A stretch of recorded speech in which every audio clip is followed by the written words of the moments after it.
اعوذ باللہ من الشیطان الرجیم بسم اللہ الرحمن الرحیم شہر رمضان الذی انزل فیہ القرآن ھدی للناس وبینات من الھدی والفرقان صدق اللہ العلی العظیم اللہم صلی علی محمد وآل محمد وعجل فرجہم۔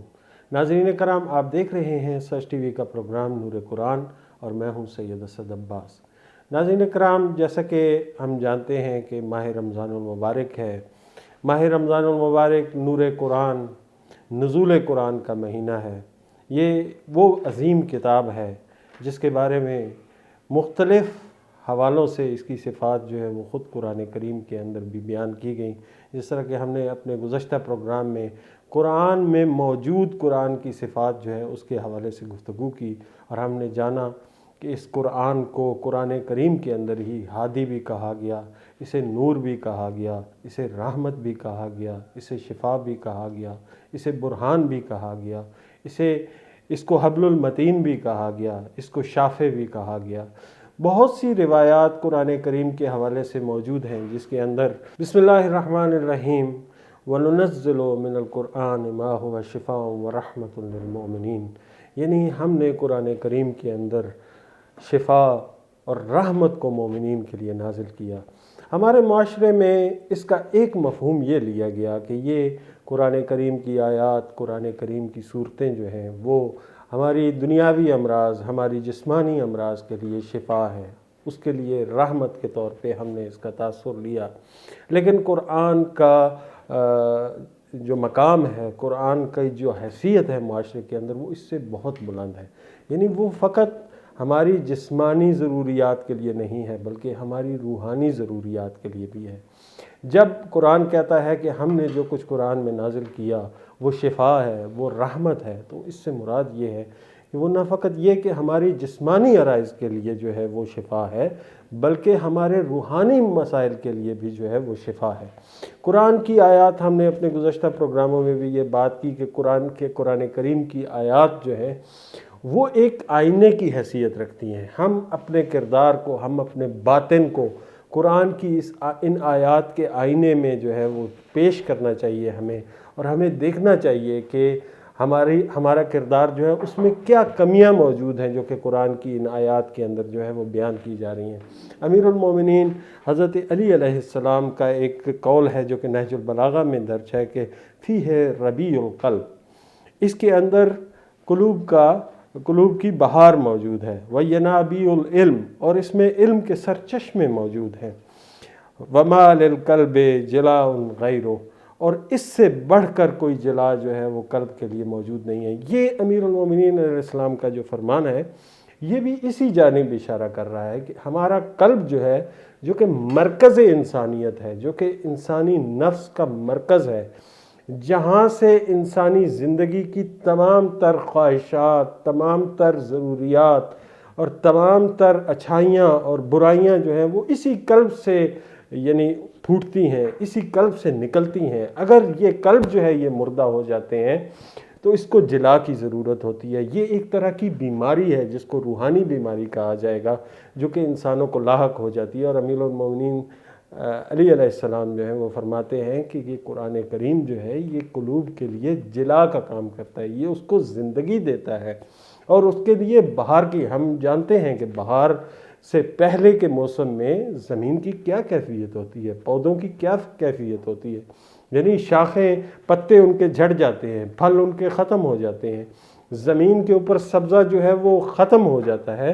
جب بہار آتی ہے تو نئی کونپلیں پھوٹتی ہیں، نئے پھل آتے ہیں، نئے پتے جو ہیں وہ درختوں کے اوپر آتے ہیں، گھاس، ہر طرف ہریالی ہوتی ہے۔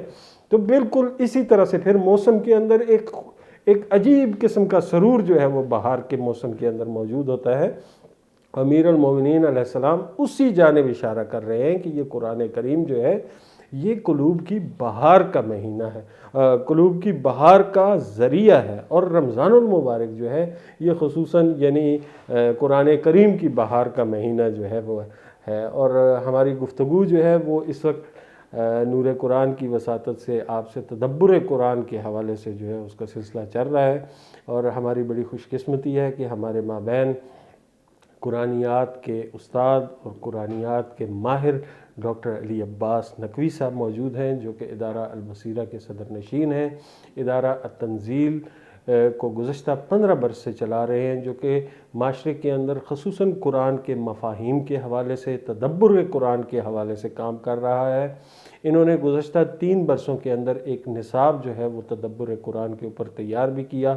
ہم نے اسی پروگرام کے اندر تدبر کے حوالے سے، تدبر کے یعنی تدبر کا معنی، تدبر کا مفہوم، تدبر کے مراحل، تدبر کی شرائط، ان تمام امور کے اوپر ہم نے ان پروگراموں کے اندر گفتگو کی۔ ساتھ ساتھ ہم نے مختلف صورتوں کے اندر جو ہے وہ عملی مشقیں بھی کر کے دکھائیں، جس میں ہم نے سورہ فلق کے حوالے سے گفتگو کی، سورہ ناس کے حوالے سے، سورہ نصر کے حوالے سے، سورہ معون کے حوالے سے بات کی۔ گزشتہ پروگرام جو تھا وہ ہمارا سورہ علم نشرح کے حوالے سے تھا۔ ہم چاہیں گے کہ ڈاکٹر صاحب مزید قرآن کی کسی سورہ کے حوالے سے جو ہے وہ ہماری رہنمائی فرمائیں، تاکہ ہمارے ناظرین جو ہیں وہ جان سکیں کہ کس طرح سے ہم نے تدبر کرنا ہے، اس کی روش کیا ہوگی، اور اس تدبر کے نتیجے میں جو حکمتیں، جو پیغامات، جو نکات، جو تعلیمات ہمیں قرآن کریم سے حاصل ہو رہے ہیں، ان کو کس طرح سے ہم نے اپنی عملی زندگیوں میں ان کا نافذ کرنا ہے۔ بہت شکریہ ڈاکٹر صاحب آپ کی تشریف آوری کا۔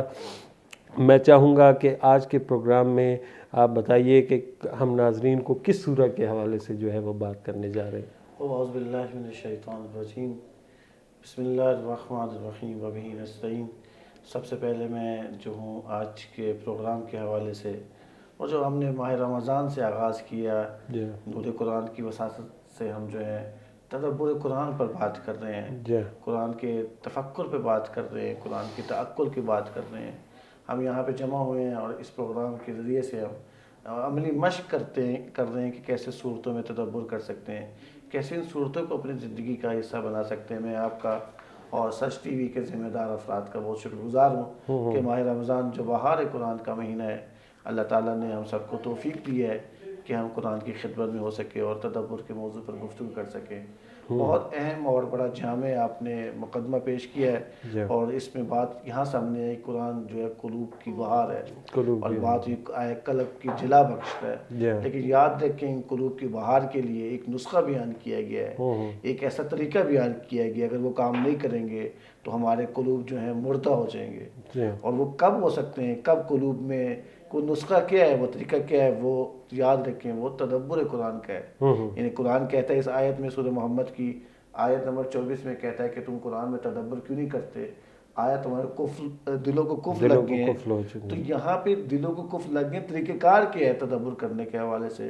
ایک اور آیت میں ہمیں رہنمائی ملتی ہے کہ یہ قلوب کے حوالے سے کہ وہ بہار ہے اور دلوں کو جلا بخشتا ہے قرآن۔ وہ کہتا ہے، اس میں اشارہ کر رہا ہے ایک اور سورہ 7 کی آیت نمبر 29 میں کہ قرآن نازل ہوا تدبر کرنے کے لیے۔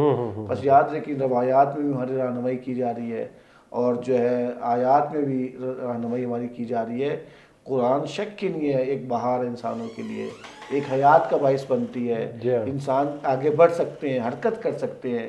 اس بہار کے لیے ضروری ہے، اس قلوب کو جلا بخشنے کے لیے ضروری ہے ہم قرآن سے متصل ہوں، قرآن سے انس پیدا کریں اور قرآن کریم میں کی آیات میں تدبر کریں۔ اچھا ڈاکٹر صاحب، اس حوالے سے میں جاننا چاہوں گا کہ یہ جو قرآن کریم کے حوالے سے بیان کیا جا رہا ہے کہ دل مردہ ہو جاتے ہیں، وہ ایسی کون سی چیزیں ہیں، یعنی کون سے ایسے علائم ہیں جس سے ظاہر ہوتا ہے کہ انسان کا دل جو ہے وہ مردہ ہو چکا ہے، اور کس طرح سے قرآن کریم جو ہے وہ ہمارے دلوں کو زندہ کرتا ہے؟ کوئی اس حوالے سے تھوڑی سی مطلب۔ دیکھیں، قلوب کو زندہ کرنے کے لیے قرآن کریم کی تلاوت کرنا ہوگی، لیکن تلاوت اور مطالعہ قرآن سے مراد یہ ہونی چاہیے کہ جس میں علم سے عمل کا سفر ہو۔ صحیح۔ اگر خالی ناظرہ پڑھ لیں گے تو کیسے قلوب کی بہار بن سکتی ہے؟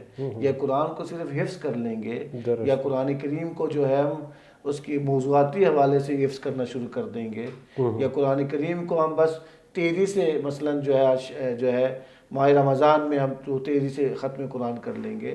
دیکھیں، قلوب کی بہار کے لیے ضروری ہے قرآن کریم میں رک رک کے ٹھہر کے پڑھیں۔ تاکید بھی کی جاتی ہے قرآن کی تلاوت ترتیل کے انداز میں کریں، آہستہ آہستہ تلاوت کریں۔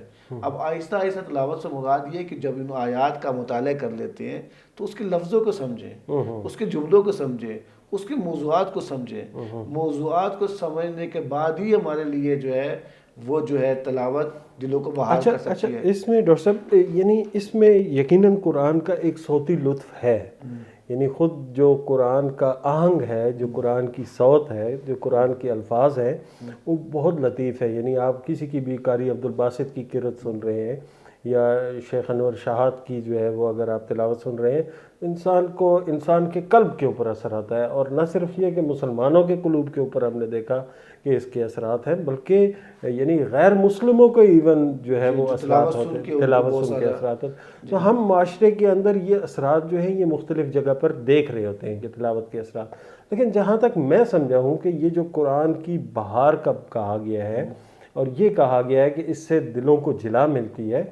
دیکھیں انسانی قلوب جو ہیں وہ برائیوں کی وجہ سے ان کے اندر سیاہ دھبے جو ہیں وہ پیدا ہوتے ہیں اور ان کے اندر مایوسی کا جو ہے وہ ایک یعنی نشان پیدا ہو جاتا ہے ان کے اوپر. مثلا آپ نے کوئی بھی ایسا عمل کیا جو کہ جسے آپ کا نفس یا آپ کا ضمیر اسے درست نہیں سمجھتا ہے. مثلا آپ نے کہیں خدا نخواستہ کوئی چوری کر لی ہے، خدا نخواستہ جھوٹ بول دیا ہے. دیکھیں ایسے میں انسان جب معاشرے میں زندگی کر رہا ہوتا ہے، زندگی کرتے ہوئے اس کو ایسے عمل سرزد ہو جاتے ہیں. تو اس کو ان سرزد عمل جب ہو جاتے ہیں اس کو محو کرنے کی ضرورت ہے. اس کے استغفار کرنے کی ضرورت ہے، اس کی تسبیح کرنے کی ضرورت ہے. قرآن اس کے ذکر کی انسان کی زندگی میں آنا چاہیے. قرآن خود ذکر ہے. یعنی قرآن کریم شک کی نہیں ہے کہ اس کی تلاوت سے بھی انسان کی تبدیلی آتی ہے. لیکن سب سے اہم چیز جو دلوں کی بہار ہے وہ اس کے مطالب ہیں، جو اس کے معارف ہیں، جو اعلی مضامین ہیں، جو مفاہیم آئے ہیں، جو انسان کے مزاج کے مطابق انسان نے جو آگے زندگی بسر کرنی ہے، جو انسان کی ضروریات ہیں، جس طریقے سے انسان نے ارتقا کرنی ہے اور انسان نے رشد کے اور ارتقا کے مراحل طے کرنے ہیں. ایسے میں اس کے معارف انسان کی زندگی میں بہت زیادہ انسان کی جلیہ جلا کا باعث بنتے ہیں، انسان کی رہنمائی کا باعث بنتے ہیں. بس شامل ہی نہیں ہے، اس میں شک ہی نہیں ہے. قرآن کی آیات کو دیکھنا بھی ثواب ہے، اس کی تلاوت کرنا بھی ثواب ہے. لیکن اصل جو روایات میں یا آیات میں تاکید کی جا رہی ہے وہ بحث تدبر ہے، وہ غور و فکر ہے. اس کے معارف میں جب آپ غور و فکر کریں گے اس کی آیات میں، تب اصول زندگی لیں گے اور قرآنی طرز زندگی اپنائیں گے، تب دلوں کی بہار قرآن بن سکتا ہے. اس میں ڈاکٹر صاحب یعنی ایک جو نفسیاتی عنصر بھی میں سمجھتا ہوں کہ بیان کیا جا رہا ہے. دیکھیں اگر کوئی شخص جو ہے کسی نے غلطی کی ہے، اگر اس کی صرف توبیخ کی جاتی رہے، اگر صرف اس کو ڈانٹا جاتا رہے، اس سے اس کا دل جو ہے وہ مزید مایوسی کا شکار ہو سکتا ہے. لیکن قرآن کریم کی آیات میں ہم دیکھتے ہیں کہ یعنی جہاں پر ڈرایا جاتا ہے، جہاں پر خوفزدہ کیا جاتا ہے، وہاں پہ اس کو جو ہے وہ بشارت بھی دی جاتی ہے. اس کو اس خوبصورت انداز سے خدا بندے یعنی آپ دیکھیں قرآن کریم کا آغاز جو ہے وہ یہاں سے ہو رہا ہے، الحمدللہ رب العالمین الرحمن الرحیم.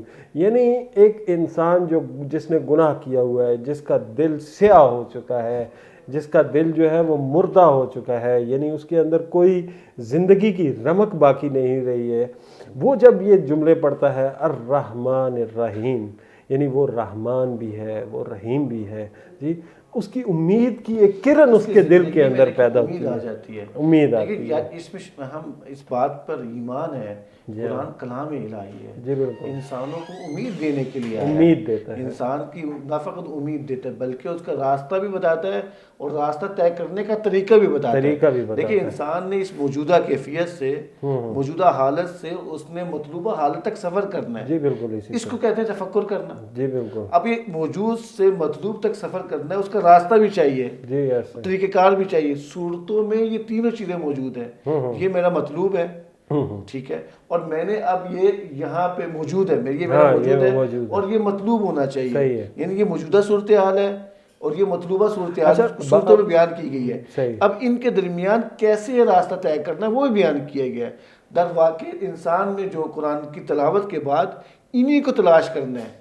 تاکہ یہ کیسے تلاش کر سکتا ہے؟ یہ تدبر کے ذریعے سے اور تفکر کے ذریعے سے کر سکتا ہے. ناظرین کرام، ہماری گفتگو کا سلسلہ جاری ہے، حاضر خدمت ہوتے ہیں ایک وقفے کے بعد.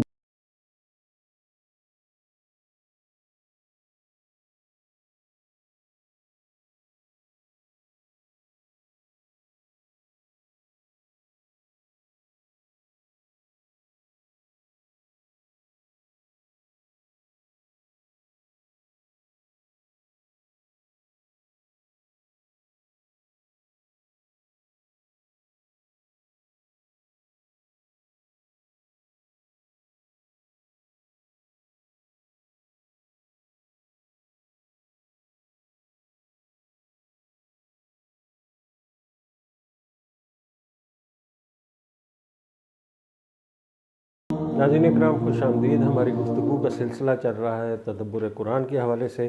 ہم اپنے مہمان ڈاکٹر علی عباس نقوی صاحب سے پوچھنا چاہیں گے کہ آج کے پروگرام کے اندر وہ تدبر کے کن پہلوؤں کے حوالے سے بات کریں گے، اور بالخصوص کون سی سورہ جو ہے اس کے حوالے سے آج ہم ناظرین کو جو ہے وہ آج ہم انشاءاللہ سورہ ضحیٰ کے مہمان بنیں گے. درست.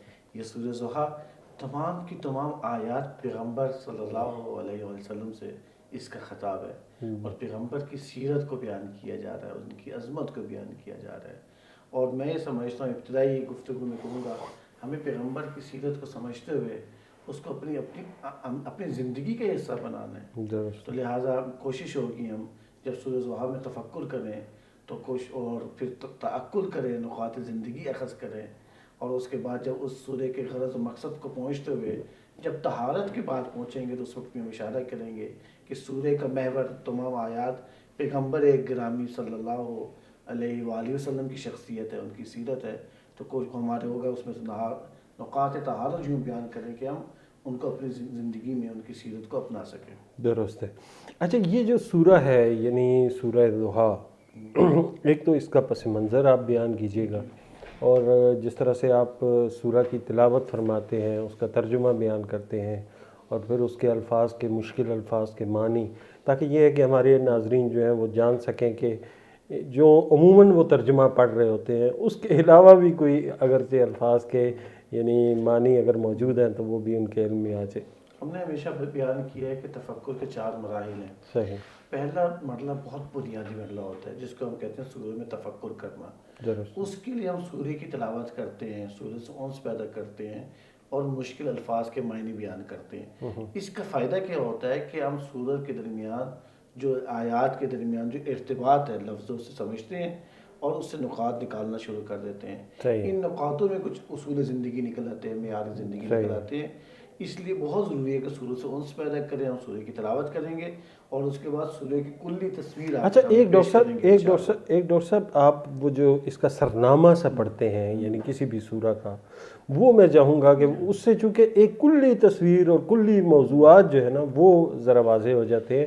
میں چاہوں گا کہ وہ آپ مطالعہ کریں، اس کے بعد تلاوت جو ہے.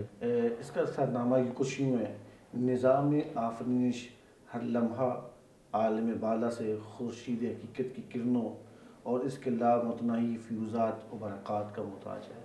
یعنی جو نظام کائنات ہے اس میں ہم فیوز و برکات کا محتاج ہے جو عالم بالا سے نازل ہو رہی ہے. اس کے بغیر یہ نظام آفرینش اپنے پائے تکمیل تک نہیں پہنچ سکتا. اگر کائنات کا ایک لمحے کے لیے بھی اس کے فیوز و برکات جو ہے ختم ہو جائے، محروم ہو جائے، تو فنا ہو جائے گی کائنات. جس قدر کے رات کی تاریکی کے ٹھہراؤ اور سکون کے محتاج ہوتی ہے. تو یہ اس سورہ کا ایک کلی ایک آپ کے سامنے سرنامہ کلام پیش کیا ہے. اب سورہ کی تلاوت کرتے ہیں اور تلاوت کے بعد جو ہے کوشش ہوگی ہماری کہ اس کی کلی تصویر ہم آپ کے سامنے پیش کر سکیں. آغاز ہو رہا ہے، آغاز بڑا پیارا ہے. اس سورہ کا آغاز قسم سے ہو رہا ہے، اور جو مظاہر قدرت ہے کائنات کی اللہ تعالیٰ اس کی قسم کھا رہا ہے. بسم اللہ الرحمن الرحیم. والضحیٰ واللیل اذا سجا، قسم ہے روز روشن کی اور رات کی اس کی تاریکی جب چھا جائے. واللیل اذا سجا، آگے ان 2 آیات میں اللہ تعالیٰ نے قسم کھائی ہے. اور سورہ کا آغاز 2 قسموں سے ہو رہا ہے، اور 2 مظاہر قدرت کی قسم کھانے کے بعد اگلی 3 آیات میں پیغمبر سے کچھ کہنا چاہ رہا ہے اللہ تعالیٰ. وہ کیا ہے؟ ما ودعک ربک وما قلی، یعنی آپ کے رب نے آپ کو تنہا نہیں چھوڑا اور نہ ہی آپ سے ناراض ہوا ہے. یعنی یہ ایک پہلی چیز جو پیغمبر کو متوجہ کی جا رہی، کہا جا رہا ہے. وہ آگے کہا جا رہا ہے وَلَلْآخِرَةُ خَيْرٌ لَكَ من الاولا، اور آخرت آپ کے لیے دنیا سے کہیں زیادہ بہتر ہے. 2 باتیں.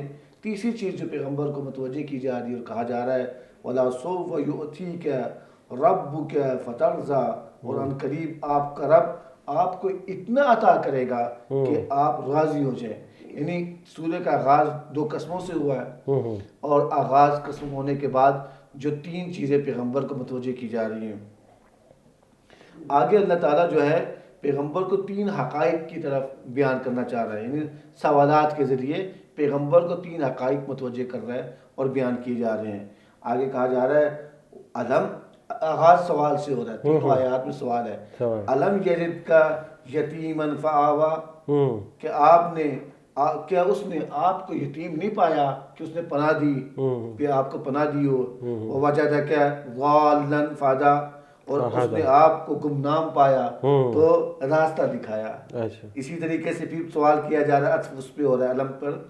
ووجدک عائلا فاغنی، اور اس نے آپ کو تنگ دست پایا اور یوں آپ کو غنی کر دیا اور مالدار کر دیا. سورہ کا آغاز 2 قسموں سے ہوا ہے. اس کے بعد 3 چیزیں پیغمبر کو بیان کی جا رہی ہیں. پھر سوالات کے ذریعے سے پیغمبر کو 3 حقائق بیان کیے جا رہے ہیں، متوجہ کیا جا رہا ہے. اس کے بعد 3 آیات، اگلی 3 آیات میں پیغمبر اور باپ کو احکامات جاری کیے جا رہے ہیں، کہ بیان کیا جا رہا ہے کہ ہم نے آپ کو یتیم پایا، پناہ دی. اس کے بعد کہا جا رہا ہے آپ کو گمنام پایا. اب یہاں گمنام مراد کیا، اس کی آگے چل کے وضاحت کریں گے، الفاظ کی ساری وضاحت الفاظ کے معنی انشاءاللہ. آخری 3 آیات میں اب کیا کہنا ہے، فا سے شروع ہو رہی ہیں.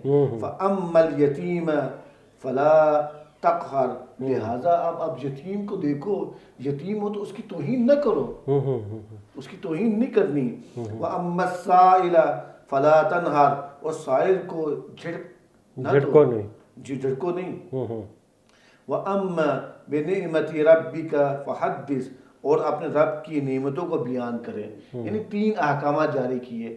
ایک اور نقطہ میں ناظرین کو بیان کرنا چاہوں گا، سورہ ضحیٰ اور سورہ انشراح کا آپس میں بڑا تعلق ہے. دونوں صورتوں میں پیغمبر کی حوالے سے بات کی جا رہی ہے. بعض روایات میں تو آیا ہے کہ یہ سورہ ضحیٰ اور علم نشرح جو ہے یہ ایک ہی سورہ ہے. ایک ہی سورہ ہے، کیونکہ پیغامات کے اعتبار سے پیغمبر کو جو ہے ایک تسلی دی جا رہی ہے، اور پیغمبر کو جو پورا سورہ پیغمبر کے محور ہے اور پیغمبر کی سیرت کو بیان کیا جا رہا ہے، اور پیغمبر کی خصوصیات کو بیان کیا جا رہا ہے اس اعتبار سے.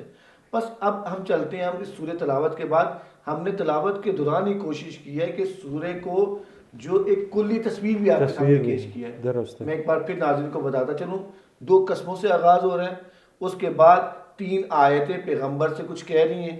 اس کے بعد جو ہے سوالات کے ذریعے سے کیا ایسا سوالات کے ذریعے سے پیغمبر کو 3 حقائق بیان کیے جا رہے ہیں. اور اب اس کے نتیجے میں کیا کرنا ہے، کہا کہ یتیم کا جو ہے پیغمبر کو 3 کام دیے جا رہے ہیں. یتیم کی توہین نہیں کرنی، مسکین کے حوالے سے اس کو جو ہے اس کو جھڑکنا نہیں ہے. اور اس کے بعد کہا جا رہا ہے کہ آپ کو اپنی نعمتیں جو بیان کی جا رہی ہیں اس نعمتوں کو بیان کرنا ہے. جی درست ہے. اچھا، یہ تو یعنی رسالت مآب کے قلب پہ یقیناً قرآن کریم نازل ہوا، اور اس کے پہلے مخاطب جو ہیں وہ تو رسول اکرم صلی اللہ علیہ وآلہ وسلم کی ذات ہے. اس میں یعنی یہ جو احکام دیے جا رہے ہیں یہ یقیناً ان کی وساطت سے تمام مسلمین کے لیے بھی احکام ہے. کہ یہ جو کہا جا رہا ہے کہ سائل جو ہے اس کو جھڑکو نہیں، یتیم جو ہے اس کو یعنی اس کے ساتھ اس کی توہین نہ کرو. تو میں جاننا چاہ رہا تھا کہ اس میں جو یعنی یہ تو ترجمہ جو ہے عموماً ہم دیکھتے ہیں کہ مختلف قرآن جو ہمارے پاس موجود ہیں، یہ تفاسیر موجود ہیں، اس کے حوالے سے مزید یعنی اس کے الفاظ کو اگر گہرائی میں جایا جائے اور اس کی لغات کے اندر جایا جائے تو آیا اس کے علاوہ بھی کوئی معنی، مثلا زال کی میں آپ نے بات کی، یہ جب ہم سورہ فاتحہ پڑھ رہے ہوتے ہیں، سورہ الحمد جس کے اندر ولضالین یعنی وہ لوگ جو کہ گمراہ ہوئے، اب یہاں پر بھی لفظ ضال استعمال ہوا ہے کہ ہم نے آپ کو ضال پایا. یعنی آیا یہاں پہ یہ مراد ہے کہ نعوذ باللہ ہم نے پیغمبر اکرم صلی اللہ علیہ وآلہ وسلم جو ہے ان کو گمراہ پایا؟ یعنی ایسی بات کی جا رہی ہے. آپ نے ترجمہ کیا کہ ہم نے آپ کو یعنی گمشدہ پایا. اس کی وضاحت کرنا بڑا اہم ہے. ہم ترتیب سے آتے ہیں، ضحیٰ کو سمجھتے ہیں، جی بالکل، لیل کو سمجھتے ہیں، سجا کو سمجھتے ہیں، جی بالکل، اور پھر جو ہے قلا کو سمجھتے ہیں. جی ہر لفظ جو ہے وہ بڑا امپورٹنٹ ہے. اس کی طرف ہم آگے جی بڑھتے ہیں. دیکھیں آغاز سورہ کا قسم سے ہو رہا ہے. صحیح. اس سے پہلے کہ ان صورتوں کو سمجھیں ہمیں ناظرین کو بتانا ہے قسم بڑے اہم ہے. اب قسم کون کھا رہا ہے؟ خدا کھا رہا ہے. خدا کھا رہا ہے. ہم قسم کیوں کھاتے ہیں؟ ہم قسم اس لیے کھائی جاتے ہیں کہ اس بات کو بڑی اہمیت کے حامل ہوتی ہے، اس چیز کی قسم کھاتے ہیں، کسی کو یقین دلانے کے لیے ہم قسم کھا جاتے ہیں.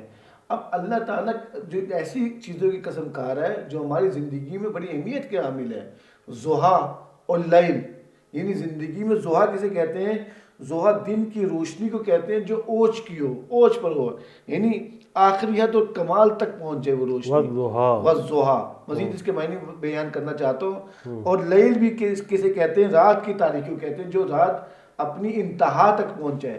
یعنی دن اور رات کی اللہ تعالیٰ قسم کر رہا ہے، کھا رہا ہے. ہاں، یعنی یہ دو مظاہر قدرت ہیں جو ہر انسان کے سامنے روز روشن کی طرح عیاں ہیں، اور ہر انسان اپنی زندگی میں ان دونوں مظاہر سے گزرتا ہے، مشاہدہ کرتا ہے، محسوس کرتا ہے. جی تو ایسے میں اللہ تعالیٰ نے قسم کھانے کے بعد، اس کا مطلب ہے جب انسان قسم کھاتا ہے اس کے بعد جو چیز آ رہی ہوتی ہے بڑی عظمت والی بات ہے، بڑی اہمیت کی بات ہوتی ہے. جب ہم کہتے ہیں قسم کھاتے ہیں، اصل مسئلہ یہ ہوگا کہ ہم نے ہر چیز پہ قسم کھانا شروع کر دی ہے، تو قسم کی اہمیت معاشرے میں ختم ہو گئی. لیکن یہاں پہ اللہ تعالیٰ کی ذات قسم کھا رہی ہے اور مظاہر قدرت کی قسم کھا رہی ہے. اس کے بعد جو پیغام آ رہا ہے وہ بڑی اہمیت کا حامل ہے. بس اس معنی کو بھی پس منظر کو سمجھنا ہوگا. یعنی یہ ایک طرح سے آپ یہ کہہ سکتے ہیں کہ خداوند کریم کو قسم کھانے کی کیا ضرورت تھی. یعنی کلام خدا میں اسے قسم کھانے کی کیا ضرورت تھی، لیکن وہ انسانوں کو بتا رہا ہے کہ یہ جو آپ کی فطرت ہے قسم کھانے کی، ٹھیک ہے، تو وہ یہ قسمیں کھا کر لوگوں کو یہ ظاہر کرنے کی کوشش کر رہا ہے کہ جس طرح تم لوگ اپنی بات کی کوئی اہمیت ثابت کرنے کے لیے دلیل کے طور پر قسم کھا رہے ہوتے ہو، تو میں بھی تمہیں متوجہ کرنے کے لیے قسم کھا کر اپنی بات کر رہا ہوں کہ یہ جو میں اگلی بات کہنے جا رہا ہوں وہ اگلی بات کیا ہم ناظرین کو بیان کریں گے وقت پہ دیکھیں اس کی محدودیت پر. اچھا، اب ضحیٰ کسے کہتے ہیں؟ قسم پہ بات کر لی گئی، قسم ہوتا ہے، پھر جواب قسم آتا ہے اور پھر اس کی وضاحت ہوتی ہے. یہ بڑے ظریف ہوتے ہیں. میں نے آپ کو پہلے بتایا تھا تفکر کے لیے ایک چیز ہوتی ہے، سورہ کا جو سٹرکچر ہے نا، ادبی حوالے سے سمجھا جائے یا بیانی حوالے سے سمجھا جائے. میں نے بھی کوشش کی ہے جو سورہ کو مختلف حصوں میں تقسیم کیا ہے وہ بیانی حوالے سے کیا ہے. یہ بھی ایک غیر محسوس انداز میں انہوں نے تفکر کا کام کیا. اچھا، اب ضحیٰ کسے کہتے ہیں؟ میں نے ضحیٰ کا ایک معنی کیا، لغت میں بھی دیکھتے ہیں کہ وقت کا وہ حصہ جس میں سورج کی روشنی آسمان میں پھیلتی ہے. یہ بہت اہم ہے. یعنی عشاء اور رات کے مقابلے میں ضحیٰ ہے. یعنی جب روشنی مکمل پھیل جائے. اچھا، روشنی کے لیے قرآن میں مختلف لفظ ہیں، فجر آیا، ضحیٰ آیا، اس طرح کے دیگر لغات بھی مختلف کیفیات بیان کی. لیکن یہاں پہ ضحیٰ کا معنی یعنی وہ ایسی روشنی جو وہ اس طرح سورج کی شعاعیں ہر جگہ پھیل جائے، اس کو کہا جاتا ہے. یعنی مکمل طور پر حاوی ہو جائے اندھیرے کے اوپر اور اپنا مکمل عروج کے اوپر جب ایک حالت ہوتی ہے. اب لیل کا مطلب کہ طلوع شمس کے آغاز سے غروب تک کے وقت کو دن کہتے ہیں. صحیح ہے، ٹھیک ہے. دن میں روشنی کی، سورج کی روشنی پھیلتی ہے، جبکہ رات میں یہ روشنی جو ہے چھپ جاتی ہے، ختم ہو جاتی ہے، چھپ جاتی ہے، نظر نہیں آتی. بس رات دن کے مقابلے میں ہے. بس دو مقابل چیزوں کی قسم کھائی جا رہی ہے. ایک ضحیٰ کی قسم کھائی جا رہی ہے، ایک لیل کی قسم کھائی جا رہی ہے. یہ بہت اہم ہے. اس کو یہاں پہ امیر المومنین کا ایک بڑا خوبصورت جملہ ہے کہ وہ فرماتے ہیں کہ میں نے چیزوں کو ان کی ازداد سے پہچانا، یعنی ان کی متضاد چیزوں سے پہچانا. تو یہاں پر اللہ تعالیٰ کی ذات جو ہے وہ ہمیں ازداد جو ہے مظاہر قدرت کے دو ازداد متوجہ کر رہے ہیں اس میں کہ میری زندگی میں ضحیٰ کہاں پہ ہے. میں موقع سے بات کرنا چاہ رہا تھا. میری زندگی میں بھی ضحیٰ ہونا ہے. میری زندگی نے اپنی لیل سے نکل کر، تاریکیوں کے سے نکل کے ضحیٰ اور اس کے اوج تک پہنچنا میں نے اپنی زندگی میں. وہ کیسے ہو سکتا ہے؟ وہ اگلی آیت کے حصوں میں آئے گا. وہ پیغمبر سے متصل ہوں گے تو میری زندگی میں ضحیٰ آئے گا. یہ بہت اہم نکتہ یہاں پہ جو بتائیں گے. اچھا، آیت کا آغاز ہم نے کہا تھا کہ آیت ہو رہے واللیل والضحیٰ واللیل اذا سجا. سجا کسے کہتے ہیں؟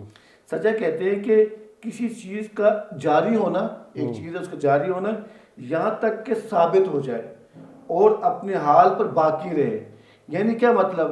واللیل اذا سجا، لیل آئی، ٹھیک ہے، دن کے مقابلے میں جب سورج کی روشنی چھپ جاتی ہے، نظر نہیں آتی، اور وہ رات اتنی اذا سجا، جب وہ رات یعنی وہ چیز آئی، تاریکی آئی اور جو چیز حاوی ہو جائے جس کی طرف آپ اشارہ کر رہے تھے، وہ ہمیں سجا سے سمجھ آتی ہے کہ اور ثابت ہو جو اپنی حال پر باقی رہے، اس کو سجا کہا جاتا ہے.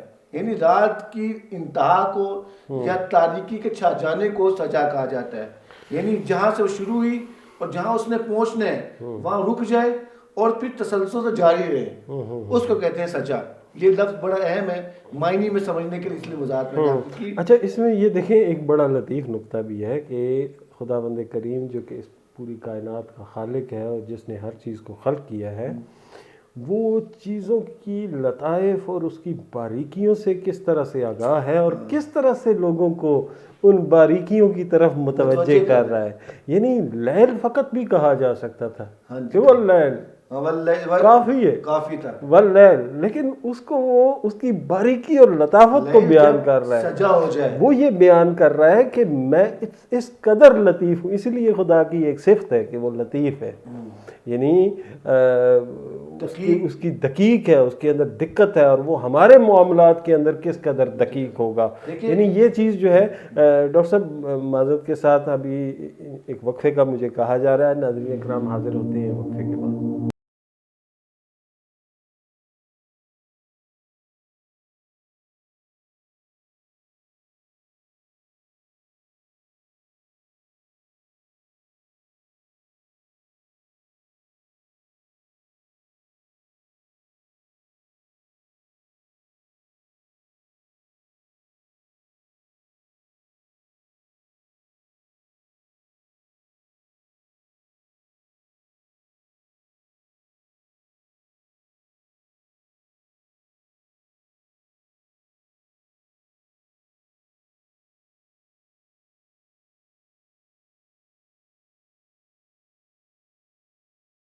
ناظرین اکرام خوش آمدید. ہماری گفتگو کا سلسلہ چل رہا ہے سورہ ضحیٰ کے حوالے سے، اور ہم بات کر رہے تھے کہ خداوند کریم کی ذات جو ہے وہ کس قدر لطیف ہے اور کس قدر لطائف کو بیان کر رہی ہے سورہ ضحیٰ کے اندر. ڈاکٹر صاحب آپ کچھ کہنا چاہ رہے تھے اس کے حوالے سے؟ میں یہ کہنا چاہ رہا ہوں، دیکھیں ضحیٰ کی قسم کھائی، جی ہاں، یعنی جب سورج کی روشنی پھیل جاتی ہے، اس کا کمال اور انتہا تک پہنچ جاتی ہے. جی ہاں بالکل. واللیل اذا سجا، یعنی یہ چیزیں ہمیں لطیف چیزیں کب سمجھ آئیں گی؟ جب ہم تفکر کریں گے. یعنی اللہ تعالیٰ نے یہ نہیں ایسے اذا سجا کا لفظ استعمال کر کے چلا گیا ہے، یقیناً یہاں کوئی نقطہ ہے، وجہ ہے، کسی وجہ ہے. ہم نے کیسے اس کو سمجھنا ہے؟ اس کو سمجھنے کے لیے لفظوں کو ہم کھولتے ہیں اور پھر ان لفظوں کے درمیان کے ارتباط کو دریافت کرتے ہیں، پھر اسے نقاط لیں گے، بھی چل کے بیان کریں گے تو اور ہمارے لیے یہ لفظ کھلتے چلے جائیں گے اور نقاط ملیں گے. ان نقاطوں سے ہم قانونی زندگی کو آغاز کرتے ہیں. درست ہے. اگلا لفظ جو بہت اہم ہے، اگلی آیت تھی کہ ما ودعک. اب یہاں پہ جو لفظ جو بہت اہم ہے، یہاں اس کو سمجھنا ہوگا، جو ہے دعا ودع کی بات کی جا رہی ہے. یہ واو این اس کا اصلی حروف ہے جس سے یہ اخذ ودع. اس کا مطلب ہوتا ہے شدت اور سختی کے ساتھ کسی چیز کو دفع کرنا، یعنی دور کر دینا، سختی کے ساتھ دور کرنا، اس طرح سے کہ اس میں نرمی نہ ہو، اس کو کہا جاتا ہے. یعنی آپ پیغمبر کو کہا جا رہا ہے کہ ما ودعک، ہم نے آپ کو نہیں چھوڑا.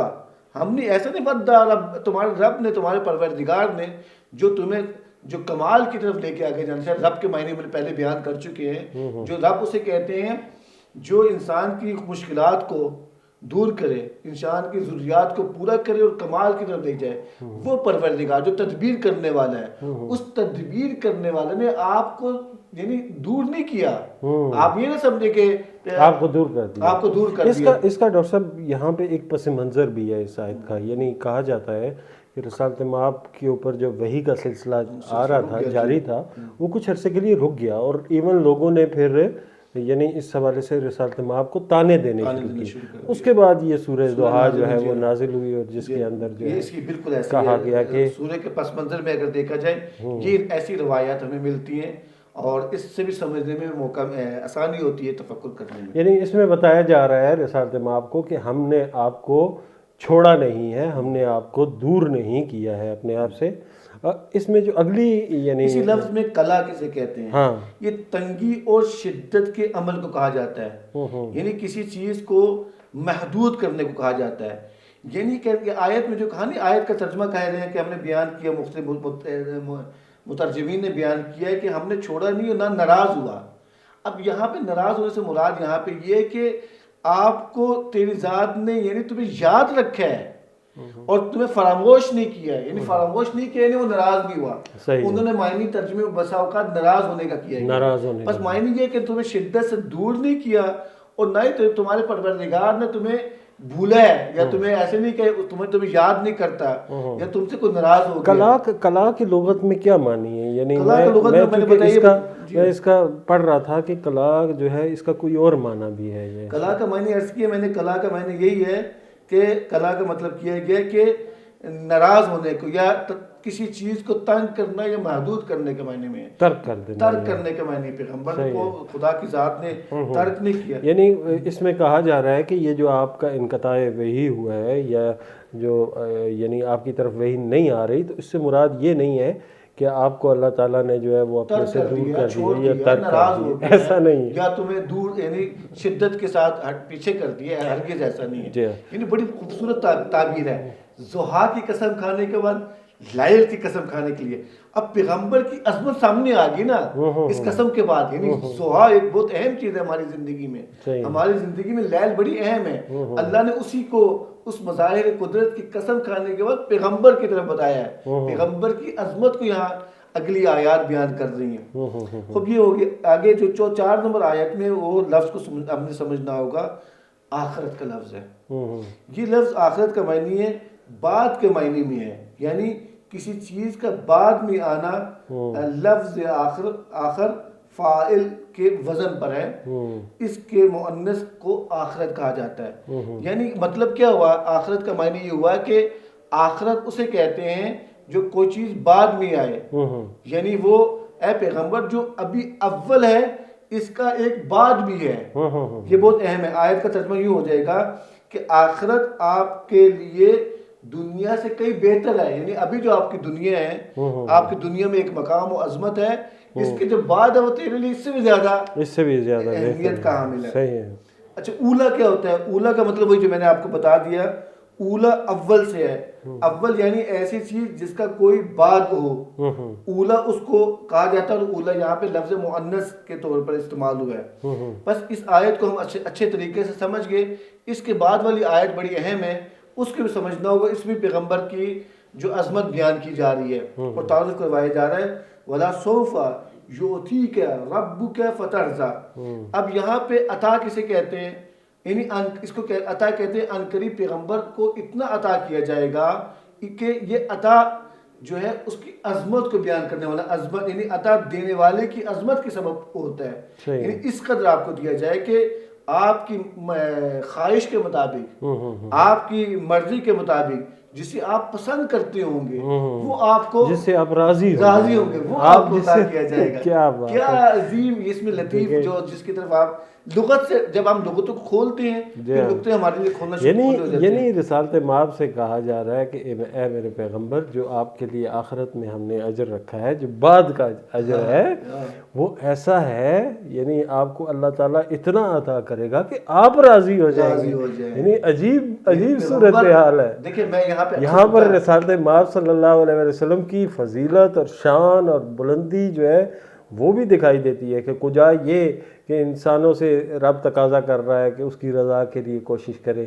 یہاں پر خداوند کریم کہہ رہا ہے کہ میں آپ کو راضی کروں گا. یہاں پہ میں اکثر یہاں پہ رک کر ایک نقطہ لوگوں کو بیان کرتا ہوتا ہوں. خدا خالق ہے, خدا رب ہے, پروردگار ہے. اس کائنات کو نظام آفرینش کی جو ہم نے بات کی ہے اس نے خلق کیا ہے. اگر اس کی فیض و برکات نہ ہو, میری زندگی میں لیل و نہار نہ ہو, میری زندگی میں ضحیٰ نہ ہو, تو میں 1 منٹ کی بھی زندگی کو جاری نہیں رکھ سکتا. اب اس کو وہ ہستی پیغمبر کو راضی رکھنا چاہتی ہے, یہاں پہ بھی آخرت میں راضی رکھنا چاہتی ہے. ایسے میں یہ نقطہ بیان کرنا چاہتا ہوں, اکثر پیغمبر کو خدا راضی رکھنا چاہتا ہے, اور خدا یعنی پیغمبر خدا روز قیامت مجھ سے اور آپ سے شکایت کریں گے. وقال رسول یا ربی ان قومی اتخذوا هذا القرآن مہجورا, کہ میری قوم نے قرآن کو نظر انداز کر دیا, تو میرے پاس کیا رہے گا. پیغمبر کو یعنی خدا یعنی راضی رکھنا چاہتا ہے, اور ایسے میں پیغمبر کو نہیں راضی رکھ سکا. اور وہ کیسے؟ قرآن کو نظر انداز کر کے, قرآن کو مظلوم اور چھوڑ کر, اور قرآن کریم کا جو نزول کا مقصد ہے اس کو ہم بھول گئے. تو ایسے میں اس آیت سے میں اکثر جو تدبر قرآن یا فہم قرآن کے حوالے سے بھی ہم گفتگو کرتے ہیں. یعنی بڑا اس کے اندر لطیف نقطہ ہے. ہمارے ہاں اکثر یہ بحث ہوتی ہے رسالت مآب کے مقام کے حوالے سے, رسالت مآب کی زندگی کے حوالے سے رسالت مآب کی مختلف یعنی عقیدتی بحثیں ہمارے معاشرے کے اندر موجود ہیں کہ کوئی ان کے وجود کے حوالے سے کہ وہ نور ہیں یا نہیں ہیں یا کیا ہے۔ یہ آیت جو ہے اگرچہ قرآن میں بے پناہ ایسی آیات موجود ہیں جو رسالت مآب کے مقام کو بیان کرتی ہیں، لیکن یہ آیت جو ہے یہ اتنا خوبصورتی سے اس مقام کو بیان کر رہی ہے کہ اللہ تعالیٰ آپ کو اتنا عطا کرے گا کہ آپ راضی ہو جائیں گے۔ بہت اہم ہے، اب پیغمبر کو راضی رکھنا چاہتا ہے دنیا میں بھی آخرت میں بھی، اور ہمیں آخرت میں پیغمبر کی شفاعت کی ضرورت ہے، اور پیغمبر ہم سے میرا اور آپ کا گریبان پکڑ لیں گے۔ وہ خدا جو پیغمبر کو راضی رکھنا چاہتا ہے، میں نے پیغمبر کو راضی نہیں رکھا، میں نے قرآن کی تعلیمات کو اپنی زندگی کا حصہ نہیں بنایا، یہ بہت اہم ہے۔ تو ہمیں یہ سورہ ضحیٰ پیغمبر سے جب کہتی ہے کہ متصل ہو جائے، جوڑنے کی طرف جا رہی ہیں، اور پوری کائنات کی فیض و برکات جو ہیں اس کے حوالے سے اشارہ کر رہی ہیں، یہ تمام کائنات پیغمبر کی وجہ سے خلق کی گئی ہیں، جی بالکل، اور ہم نے پیغمبر کو راضی رکھنا ہے۔ دیکھیں کہ اگر انسان یعنی ایک لمحے کے لیے یہ سوچے کہ پیغمبر اکرم صلی اللہ علیہ وآلہ وسلم جو ہیں وہ ٹھیک ہے خدا کے نمائندے ہیں، خدا کے رسول ہیں، خدا کے برگزیدہ ہیں، لیکن بہرحال ایک انسان ہے، بنی آدم سے ہیں، حضرت آدم کی اولاد سے ہیں، حضرت عبداللہ کے فرزند ہیں، حضرت عبد المطلب کے پوتے ہیں، حضرت آمنہ کے فرزند ہیں، ایک انسان ہے جس کی اولاد ہے، یعنی فاطمہ الزہرا سلام اللہ علیہا جس کی اولاد ہے، جس کے نواسے ہیں، جس کا داماد ہے، یعنی ایک انسان کی جو مطلب خصوصیات ہوتی ہیں وہ تمام کی تمام رسالت مآب کے اندر موجود ہیں۔ اور ایک انسان کس قدر بزرگ اور کس قدر اس کا مقام بلند ہے کہ خالق کائنات یعنی جس نے اس کائنات کو خلق کیا، جس نے اس کائنات کو فیوز و برکات دی، جس نے اس کائنات میں رحمتیں نازل کی، جس نے یعنی اس کائنات کی نظام کو چلایا، وہ اس ایک فرد کی رضا کے لیے کوشش کرتا ہے۔ ایسے میں کیا کرنا ہے؟ جی میری اور آپ کی ذمہ داری کیا ہے؟ میں نے بھی اس تاریکی سے نکل کے اس نور کی طرف سفر کرنا ہے۔ ایسے میں مجھے ضحیٰ میری زندگی میں بڑی ضروری ہے۔ اس ضحیٰ کو اپنی زندگی میں جاری کرنے کے لیے ہمیں پیغمبر کے جو تعارف کروائے جا رہا ہے اس صورت میں، اس سے متصل ہونا ہوگا، اس سے جوڑنا ہوگا۔ ہم تفکر کر رہے تھے اور کوشش کر رہے تھے الفاظ کی وضاحت کریں۔ ہم نے پہلے حصہ جس میں قسم کھائی گئی اس کی طرف وضاحت کر دی، اور دوسرا حصہ جو پیغمبر کو حوالے سے تھا، یعنی سورہ میں کچھ ایسے چیزیں تھیں جس کو تو پیغمبر کو متوجہ کیا جا رہا تھا۔ اگلی آیات 3 آیات میں پیغمبر سے کچھ سوالات کیے جا رہے ہیں۔ ان میں سے ایک لفظ ہے جس کو سمجھنا ہوگا، الم یجد کا یتیمن فآوا۔ یجد کسے کہتے ہیں اس کو سمجھنا ہوگا، یعنی یجد یعنی کسی چیز کا پانا، اور ایک چیز کو حاصل کرنے کو اس کو کہا جاتا ہے۔ اب لغت میں بھی بیان کرتے ہیں، دیکھیں کیا لغت میں بھی اس کی طرف یہی وضاحت کی گئی ہے۔ لغت میں کہا جا رہا ہے کسی چیز کو نئی حالت پر پانا، یعنی ایک نئی چیز پر حالت میں پانا کو کہا جاتا ہے کہ وجد۔ اور ہم بھی وجدان کرتے ہیں، ہم بھی درک کرتے ہیں بس اوقات چیزوں کو، اور یہ اس کی طرح یہ وضاحت کی جا رہی ہے۔ اب یتیم کسے کہتے ہیں؟ یتیم ہم نے پہلے بھی مختلف پچھلی صورتوں میں بھی بیان کیا تھا۔ یتیم کا مطلب یہ ہوتا ہے کہ جب کوئی شخص ہے، کسی چیز ہے جو اس سے وابستہ ہو، اس سے جدا ہو جائے، اس کا تعلق سے یعنی ختم ہو جائے، اور اس کی وجہ سے وہ کمزور اور ضعیف ہو جائے، اور اپنی زندگی گزارنے کے لیے اس کے پاس جو ہے کوئی ایسا وسیلہ نہ رہے، اس کو کہتے ہیں یتیم۔ اب سوال کیا جا رہا ہے پیغمبر سے، الم یجد کا یتیمن فآوا، کہ آپ نے اپنے آپ کو یعنی یتیم نہیں پایا کہ آپ کو پھر ہم نے پناہ دی۔ اب آوا کا مطلب جو سادہ سا معنی پناہ ہے، لغت میں بھی اس کے معنی کو دیکھتے ہیں کہ آوا کسے کہتے ہیں۔ یہ رہنے یا آرام کے لیے کسی مادی یا معنوی مقام و محل کو کہا جاتا ہے، جہاں پہ انسان سکونت اختیار کرتا ہے، جہاں پہ زندگی بسر کرتا ہے۔ ہو سکتا ہے یہ معنوی بھی ہو اور مادی بھی ہو، کہا جاتا ہے۔ اور مقام کا ابتداءً قصد کرنا یا اس کی طرف واپسی کی طرف ارادہ کرنا، جہاں پہ وہ رہ رہا تھا اس کو بھی یہ آوا کہا جا رہا ہے۔ یعنی اللہ تعالیٰ اس آیت میں ہمیں یہ بات سمجھانا چاہ رہا ہے، اے پیغمبر، آپ نے اپنی زندگی میں اپنے آپ کو جو یتیم پایا، ٹھیک ہے، اس یتیم کا احساس بھی کیا، تو اللہ تعالیٰ ہی نے آپ کو پناہ دی.